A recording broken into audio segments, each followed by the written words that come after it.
Guys! Welcome back to my channel. Ang tagal ng panahon, no? Tingnan mo naman ang kaibahan ko ngayon. 2025, ang taba-taba ko na. Ganun talaga pag tumatanda na. Diba? Meron lang akong i-share sa inyo. Actually, hindi ko tinatamad na dapat ako gumawa nito. Kaso, gusto ko kasi makatulong doon sa mga, alam mo yun, nag-struggle tungkol sa paggagamit ng mga uling or shilane, tawag doon, gasol, itong di kuryente. Ayan, actually, hindi ko naman kailangan dapat talaga. Ito, madalas kong gamitin. Tapos, nung araw, ang madalas ko rin gamitin, nung wala pang itong ganitong lutuan, is yung shilane. Kaso, ano ako yung parang nervyosa ako kasi, paano kung ang iba ang gumamit at mapabayaan ba? Katulad ng simpleng lang ng tawag doon, ng tubig. Alam niyo yun, pag init ng tubig. Pag ginamit nyo ay shilane, ay parang mag-worry ka, minsan hindi mo na babantayan pag ibang tao, pero pag ako talaga binabantayan ko yan eh. Pero syempre pag mga anak mo ang gumamit is parang, alam mo naman, yung mga anak mo is walang ginawa, kundi iba yung pinagkakaabalahan, lalo't may mga cellphone na tayo, di ba? So ngayon, ibabahagi ko po sa inyo, i-share ko po sa inyo, ang natuklasan ko actually, kanina ko lang to sinubukan, napanood ko lang to sa YouTube. Bale, meron silang binibentang parang kalan, tapos ang ginagamit nila is oil. So, yun ang gagawin ko ngayon. Actually, marami akong oil. Actually, hindi naman marami. Kunti lang din. Pero, sayang naman. Kaya kayo, wag nyo itatapon yung mga yung gamit ng oil. Wag nyo itatapon kasi sayang. Pwede pala natin mapakinabangan yan. Tingnan nyo ha. Papakita ko po sa inyo. Ayan po. Ito po talaga ang ginagamit ko. Madalas akong gumamit ng uling. Although, kahit meron kaming shilane or gasol or tawag doon is pang kuryente, is gumagamit pa rin ako nito na sa uling. Lalo't pag nagpapalambot ako ng mga karne, yan. Pero ngayon, ipapakita ko po sa inyo ang aking natuklasan. Actually, ginawa ko na to kanina. Pero ngayon, share ko po sa inyo. Naggunting po ako. Alam niyo po ito, ano to eh, ginunting-gunting ko lang po to na yung coke in can yan eh. Ayan o. O, diba? Ginunting ko lang siya. Tapos, ilalagay ko yan dito sa gitna. Actually, meron na yung mantika, oh. Kasi gagawa na sana ako kanina. Kaso naisip ko, i-vlog to. Para i-share ko po sa inyo na ito is napaka-effective po, tipid. Ayan po yung mantika ko. Matagal na to, oh. Diba? Kaninang ginamit ko ito, yung sobra na mantika na pinagprituhan. Hindi ko tinatapon yan.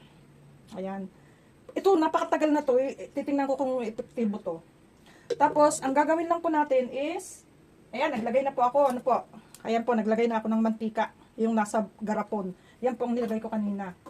Ayan po, para maniwala po kayo, lalagyan po natin uli. Ayan po, para maniwala po kayo, ayan, mantika na nabuo-buo na yan eh. Bali, hali-halong mantika to, may tabang mantika, taba ng karne. Ayan o, lalagay ko na po, ayan po. Ayan po. Ayan. Actually, marami na nga to eh. Pero makakaluto to ng isang lutuan. Ayan po. Ayan po. Po. Tapos, ang gagawin po natin is, nakikita nyo po ito. Ito po yung denatured alcohol. Pero sa nakita ko doon napanood ko doon sa YouTube, ang nilagay nila is thinner. Ito na lang, ito yung inano ko, ang ginawa ko, ito na lang. Kasi, nasubukan ko yung thinner, talagang lumalagablab talaga. Ito, kaya naman ako bumili nito, pangningas ko to sa uling. Kasi ito, pag itong ginamit ko sa pangningas sa uling, dito ko lang to nilalagay eh. Ayan o, meron ako dito, ipakita ko sa inyo. Pag uling po ang gamit ko, denatured po ang pangningas ko, nilalagay ko lang, unting-kunti lang, ang bilis po, at walang usok. So, maganda po tong pangningas. Ang worth po nito sa tindahan is nabili ko po to ng 45 pesos. So, ito na po So, pala, ano ko to. Denatured, lalagyan ko po ng, ayan po. Ayan. Lagyan po natin. Ayan. Nilagyan ko na po siya. At, ang susunod natin gagawin, ilalayo ko po to kasi delikado din. Tissue lang po. Ayan, nagamit kong tissue. Ayan. Tissue lang, ilalagay mo dyan. Kahit kunti lang. Ayan, kunti lang para lang umano siya. Umapoy siya, may apoy. Ayan po. Ito po. Ayan, nandyan na po siya. Ayan na po. Tapos, posporo. Ayan. Posporo. Hello po. Ayan, posporo. Tapos, ilalagay na po natin yan dito. Magugulatin ako, pasensya na kayo. Pero, ayan po, ganyan po ang resulta. Ayan, makakapagluto na po kayo dyan. Ayan. Pwede mong lagyan ng ganito. Ayan. Ayan. Pero, kasi natataasan ako, tatanggalin ko na lang to. Ayan. Ang kaibahan nga lang to sa uling, ito po is, ay sa uling, sa shilling, ito po ay, tawag doon? Mauling po, yan dyan. Pag nagluluto po kayo. Pero, ganun din naman, anim mo naman konting hugas mo lang yan eh, maaalis din naman ng uling. Ang importante dyan, nakatipid tayo sa ating mga panggatong, mga niluluto, di ba? Katulad nga, mahal ng mga bilihin ngayon, di ba? Diyos ko, gasolina, mga shilling, mga pangluto, mga, alam mo yun, sa stove. Diyos ko, napakamahal na ng mga bilihin, kaya dapat nag-iisip tayo, nag-research tayo kung ano ang makakatipid sa atin. Lalo pat ngayon, nagmamahal na yung mga bilihin. Ano pa? Yan po. Tingnan po natin kung gaano ka-epektibo to. Ayan po.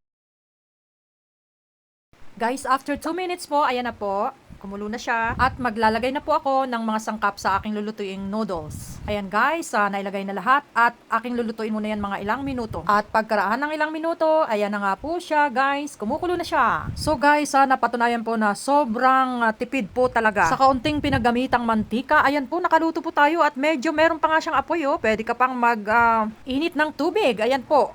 Mag-iinit pa ako ng tubig maya-maya pagkaluto niyan. Ayan guys, ang galing, 'di ba? Oh, ano pang hinihintay nyo? Gayahin nyo na rin ako. Alam nyo, ginaya ko lang din to sa YouTube kasi napanood ko ito eh. Meron akong mantikang dito tira, mga tira-tirang mantika. Ayan, pwede naman pala. So guys, gawin nyo na.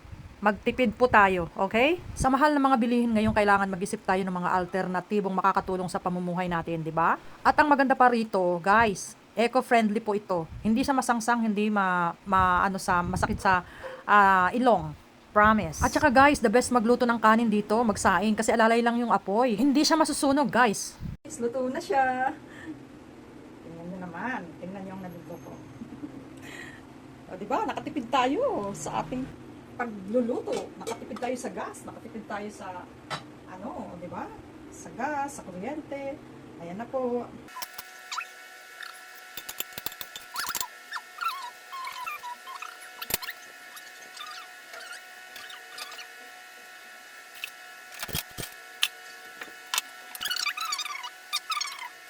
Po ako, sinalang ko po yung mainit tubig kasi sayang naman yung apoy, di ba? Isang initan pa yun, sayang naman, di ba? Ayan, kain tayo.